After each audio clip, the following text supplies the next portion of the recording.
اعوذ باللہ السمیع العلیم من الشیطان الرجیم بسم اللہ الرحمن الرحیم۔ بات چل رہی تھی ظاہری مالک کے ذریعے جائیداد کی منتقلی کا سکوپ کیا ہے، اس کی لیگل ویلیو کیا ہے اور ویلڈٹی قانون کے اندر کہاں تک سٹینڈ کرتی ہے۔ اب ظاہری مالک بظاہر تو یہ ایک ایسا مالک ہے پراپرٹی کا، بظاہر پورے سول لا کے اندر ہمیں کہیں بھی، اور خاص طور پہ ٹرانسفر آف پراپرٹی ایکٹ 1882 میں بظاہر تو کوئی ڈیفینیشن یا اسپیسیفک السٹریشن یا اسپیسیفک کوئی ایکسپلینیشن جو ہے وہ اسپیسیفکلی ظاہری مالک کے اعتبار سے ہمیں نہیں ملتی ہے۔ البتہ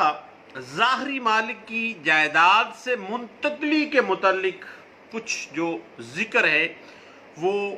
ٹرانسفر آف پراپرٹی ایکٹ 1882 کی سیکشن 41 کے تحت ملتا ہے۔ اگر ہم سیکشن 41 جو کہ ظاہری مالک کی طرف سے جائیداد کی منتقلی کو کچھ زیر بحث لاتا ہے، تو اگر ہم اس کو تھوڑا سا دیکھیں تو بات اس طرح سے ہے کہ جہاں پر غیر منقولہ جائیداد میں مفاد رکھنے والے اشخاص کی قطعی یا مینوی رضامندی سے، یعنی اصل مالک کی رضامندی، خواہ وہ ایکسپریسلی ہو یا امپلائڈلی رضامندی ہو، ایک شخص ایسی جائیداد کا ظاہری مالک ہو اور اسے معاوضہ کے عوض منتقل کر دے، تو منتقلی جو اس پراپرٹی کی ہوئی ہے وہ صرف اس وجہ سے غیر مؤثر نہیں ہو جائے گی کہ چونکہ منتقل کنندہ جو تھا، ٹرانسفرر تھا جو، وہ تو چونکہ اصل مالک تو تھا نہیں، تو اسے وہ اس پراپرٹی کو منتقل کرنے کا مجاز نہیں تھا۔ اس وجہ سے اس پراپرٹی کی جو ٹرانسفر ہے وہ قطعی صورت جو ہے وہ غیر مؤثر نہیں ہوگی، بشرطے کہ ٹرانسفری جو ہے جس کے حق میں وہ پراپرٹی ٹرانسفر ہوئی ہے، اس نے ٹرانسفر یعنی منتقل کرنے والے کے اختیارات منتقلی کی بابت ود ریزنیبل کیئر جو ہے وہ نیک نیتی سے، منتقلی کی بابت نیک نیتی سے بطور خریدار جو ہے وہ بونافائیڈ پرچیزر کے طور پہ اس نے ایکٹ کیا تھا۔ اب بڑی ڈونگی سی چیز ہے کہ section 41 transfer of property act 1882 کے اندر جس طرح سے ہم کہتے تھے نا کہ جی قانون شہادت آرڈر 1984 جو ہے، اگر ہم اس میں جو ڈاکٹرائن آف اسٹوپل ہے اس کو مد نظر رکھیں تو کافی حد تک وہ چیز سامنے آ جاتی ہے۔ اگر ایک شخص کسی اموبل پراپرٹی کا ظاہری آسٹینسیبل آنر معلوم ہوتا ہے، اگرچہ ایسا حقیقی مالک کی رضامندی سے ہو، خواہ وہ رضامندی ظاہری طور پر ہے یا امپلائڈلی ہے، یا کسی اور وجہ سے ایسا ظاہر ہو رہا ہو کہ یہ جو پراپرٹی ہے اس کا ظاہری مالک یہی ہے، اور کوئی بھی شخص جو اس ظاہری مالک سے اس اموبل پراپرٹی کو خرید کرتا ہے اور نیک نیتی کے ساتھ ایسا کرتا ہے تو وہ ٹرانسفر آف پراپرٹی مؤثر ہوگی۔ صرف اس پلی کے اوپر غیر مؤثر نہیں ہوگی کہ چونکہ اصل مالک نے تو ٹرانسفر نہیں کی ہے، لیکن چونکہ section 41 transfer of property act 1882 یہ واضح کر دیتا ہے کہ چونکہ ٹرانسفری نے نیک نیتی کے ساتھ ایکٹ کیا اور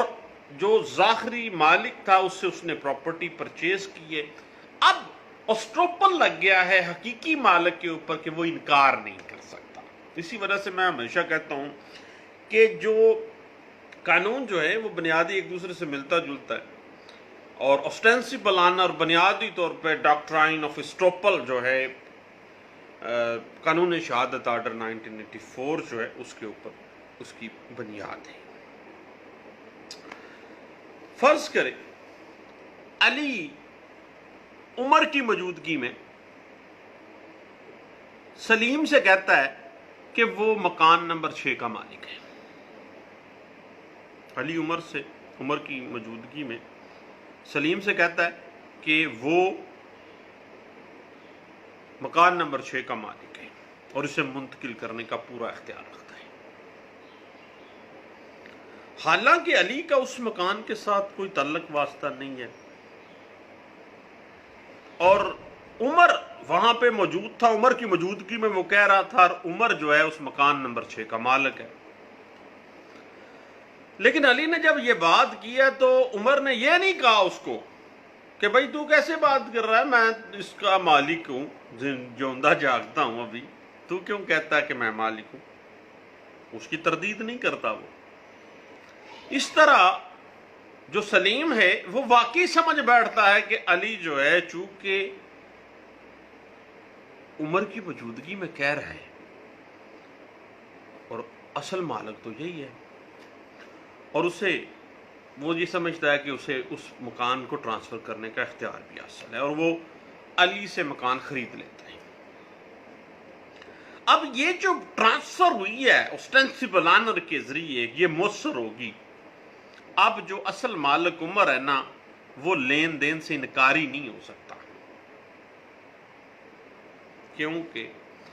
جس وقت اگر یہ ثابت ہو جاتا ہے کہ علی نے عمر جو اصل مالک ہے اس کی موجودگی بیان کیا تھا کہ یہ مکان کا مالک میں ہوں، تو اس وقت اس نے خاموش رہ کے امپلائڈلی رضامندی کا اظہار کیا تھا۔ اب اس حوالے سے ہم اس قانون کی اگر انٹرپریٹیشن میں جاتے ہیں نا تو ہمیں تھوڑا سا پیچھے جانا پڑے گا، اور all India reporter 1957 Madras high court page 603 اس بات کی بڑی اچھی وضاحت کر دیتا ہے، جو واضح کر دیتا ہے کہ ٹرانسفر آف پراپرٹی ایکٹ 1882 کے اہم اصولوں میں سے ایک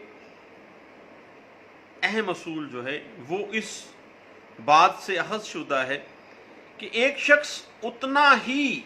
استحقاق منتقل کر سکتا ہے جتنا استحقاق وہ رکھتا ہے، جتنا حق حقوق میں رکھتا ہوں اتنا ہی میں آگے ٹرانسفر کر سکتا ہوں، اس سے آگے تو میں دے ہی نہیں سکتا کیونکہ اس سے آگے میرے پاس ہے نہیں۔ لیکن